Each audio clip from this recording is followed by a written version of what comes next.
I once met a guy named Shane while I was out with friends at a bar one summer evening. It was a big group of us, and we were all vibing, drinking, and having a good time. But Shane and I hit it off while watching a game on the TV. As the night went on, my group wandered off, and Shane and I ended up talking more. After a while, we exchanged social media handles. His Instagram was full of travel photos, pictures of him out in nature, looking like an active, adventurous guy. Nothing seemed out of the ordinary. The next day, I didn't think much about it. I'd met plenty of people at bars who I'd never hear from again. But later that week, I went out again, this time for my friend Ryan's birthday. We were at a bar by the water, enjoying the night, when I felt a tap on my shoulder. It was Shane, of all people. He smiled, introduced himself to my friends, and hung around for the night. Nothing felt off about it. He was just another guy hanging out with the group. A week later, Shane invited me out to play golf on a Saturday morning. I'm terrible at golf, but I went anyway, just him and me. I tried to get a couple of my friends to come, but they were all too hungover. Shane and I spent hours on the course, but something was starting to bug me. He seemed a little too eager, a little too friendly, but I brushed it off, thinking I was just overthinking things. After that, Shane invited me on a hiking trip to some remote area I'd always wanted to visit, and when I checked my work schedule, I decided to go. I invited Ryan and a few others, but they all backed out. They couldn't get time off or said they didn't have the money, so it was just me and Shane. He mentioned he was going alone, but that didn't raise any red flags until we got there. We flew to this strange, isolated spot, and Shane rented a cabin for us. The first night, we cracked open some beers, but I was exhausted and ready to hit the sack.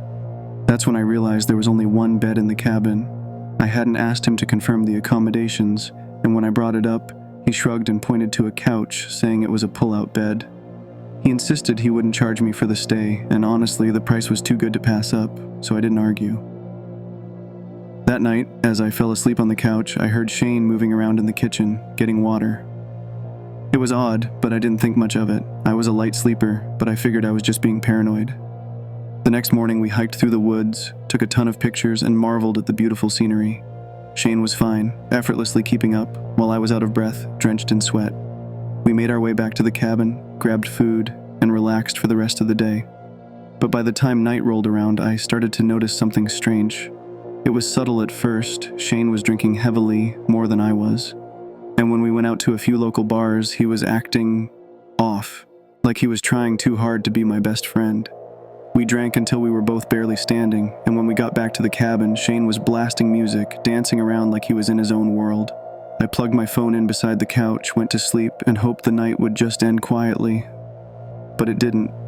At some point, I woke up, needing to use the bathroom. My mouth was dry, and my bladder was about to explode. As I stumbled to the bathroom, I heard a strange cracking sound in the floorboards behind me. I paused, but saw nothing out of the ordinary. I finished up and headed back to the couch, but when I checked my phone, I noticed it wasn't where I had left it. It was sitting on the table next to the couch, unplugged, confused. I wondered if I had just moved it myself, but no, this wasn't how I'd left it. I didn't think much of it, blaming the alcohol. I tried to go back to sleep. The next morning, I woke up with a headache and saw Shane acting as though everything was normal. I had no real reason to think anything was wrong until later, when Shane invited me to a different spot to check out the area. After a few more drinks, we ended up at another bar, and that's when I started to notice that Shane was too quiet. He wasn't the same guy I had met a few days ago. I started to feel that unsettling chill creeping in. Something was off, but I didn't know what. That night, I tried to go to bed early, but Shane insisted I take the bed, so I did. After I shut the door behind me, I remember feeling uneasy. Something didn't feel right about the entire trip. When I woke up later in the night, I noticed Shane standing at the foot of my bed. I could barely make out his figure in the darkness. My heart stopped when I saw his expression, empty, hollow. Before I could even say anything, he grabbed my foot.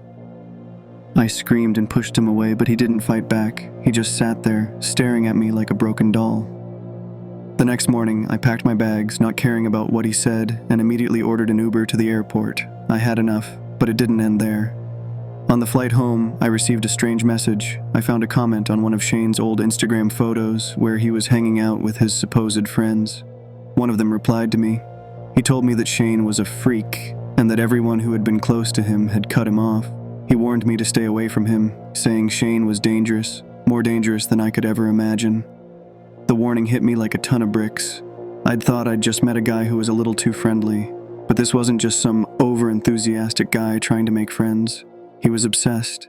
And as I thought about everything, how he found me at the bar, how he manipulated me into going on this trip, I realized that I had narrowly escaped something far worse. Shane had been watching me the entire time. The entire trip had been a setup. He had tried to gain access to my phone. But what was he really after, and why had he kept insisting on staying with me? The final blow came when I found out that no one else was really his friend. He had no real connections. He was a predator, a stalker, who had been toying with me all along. What scared me the most was the chilling realization that it wasn't just my phone he wanted. It was everything about me. Every detail he could get his hands on. The worst part? I couldn't shake the feeling that Shane was still out there, watching, waiting. The creeping suspicion that I was only the latest in a long line of victims, and I wouldn't be the last. But worst of all, I don't think I'll ever be able to forget the look in his eyes. That night he stood by my bed, staring at me, not as a person, but as something else entirely.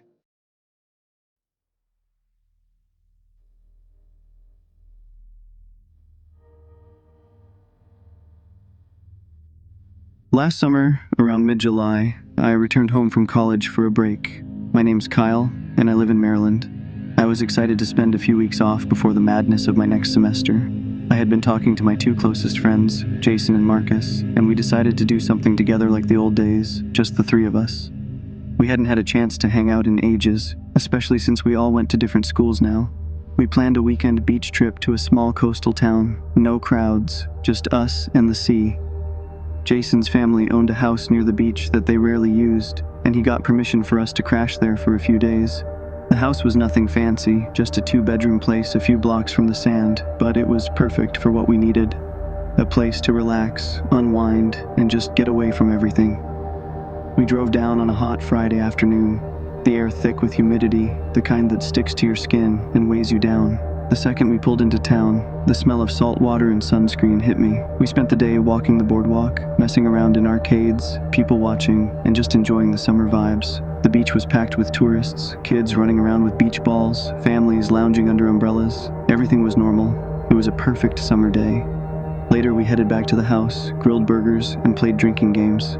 By midnight, we were all hammered and feeling restless. Marcus suggested we go back to the beach. There was something oddly inviting about being by the ocean at night. The cool air, the sound of the waves, and the peace that comes with an empty beach. We didn't bring much with us, just a couple of hoodies in case it got cold, our phones, and a flashlight Jason grabbed from the kitchen drawer. We didn't plan to swim, we just wanted to walk along the shore, maybe chat. The beach was deserted when we got there, with only a few lamps on the boardwalk, providing faint light. The moon was hidden behind clouds, making the night feel darker than usual. The only thing visible was the steady crash of the waves on the shore. As we walked along the water's edge, joking around and talking, I noticed something, a shape, moving slowly along the shoreline. At first it was just a shadow in the distance, but then it became clear, a figure walking towards us. It was probably 50 or 60 yards away, but the movement was wrong. It wasn't a normal walk. The figure's gait was stiff, mechanical, like it was being controlled from a distance. Its arms hung unnaturally at the sides, and the head was tilted downward, too far downward, like it was staring at the sand, but not really looking at anything. Jason and Marcus stopped talking and stared at the figure. I did the same, a creeping unease crawling up my spine. There was something wrong about it, I whispered. "What the hell is that?" Marcus, trying to laugh it off, suggested, "Maybe he's just looking for something." Jason joked, "Probably some drunk tourist who lost his keys." We chuckled nervously, but I couldn't take my eyes off the figure. It was like it was moving closer, but too slowly. Then, something changed. The figure stopped moving. It was standing still now, and was closer, maybe 30 yards away. That's when the dread hit me. We all stopped trying to act casual. The figure was just standing there, not moving, but I could feel its presence bearing down on us. "That's weird," Marcus said. "Who stands like that for so long?" Then Jason said something that made my blood run cold. "He's not just standing there, he's staring at you, Kyle." I thought he was joking, but I didn't know anymore. The figure's head was tilted at an impossible angle, and for the first time I noticed their eyes. Wide open, bulging, and unnaturally fixed on me. I felt my stomach lurch. "No way, he's just looking at the sand," I muttered. Jason wasn't having it. He grabbed the flashlight and aimed it at the figure. The light hit him for a brief second before the beam flickered and died. But in that instant, I saw him. The figure's skin was pale, sickly, almost gray. His clothes were soaked, water dripping from his jeans, and his arms hung limp at his sides. His head tilted even further, grotesque, as if his neck couldn't hold it anymore. His eyes, those wide, bulging eyes, locked onto me, and then, without warning, he launched forward, moving at an unnatural speed. No build-up, no hesitation. He went from still to full sprint in a split second, like something out of a nightmare. All three of us screamed and bolted. We didn't even look back. We just ran, feet pounding into the sand. I could hear Marcus behind me, yelling, "Go! Go!" My lungs burned as I forced myself to run faster, the sound of my heart hammering in my ears. We didn't stop until we reached the steps leading up to the boardwalk. We turned, gasping for breath, but the beach was empty. No figure, no footsteps, just the sound of the waves crashing in the distance. We stood frozen, trying to process what had just happened. But I couldn't think straight. My mind was racing with fear. The walk back to the house was silent. When we got inside, we locked all the doors, pulled the blinds shut, and huddled together, waiting for the morning. None of us could sleep. I kept hearing sounds outside the window, scratching, tapping, like someone, or something, was waiting out there. The next morning, we tried to laugh it off. We convinced ourselves it was just some random drunk guy trying to scare us. But I knew, we all knew. There was something wrong about what we saw. The way he moved, the way he appeared from nowhere, the lack of footprints left behind. We stayed one more night, but we didn't leave the house. We were out at first light the next day. Over the next few weeks, the memory of that night haunted me, but it wasn't over. A month later, Jason called me, his voice shaken. "Kyle, I've been having the same dream every night. That guy, he's standing in the corner of my room, wet, his head tilted at me." I couldn't believe it. I had been having the same dream. Every night I woke up to the same figure standing in the corner of my room, his head tilted, eyes wide open. No words, just silence. Sometimes I could hear wet footsteps in the hallway, but when I checked, no one was there. And then, last week, I saw it.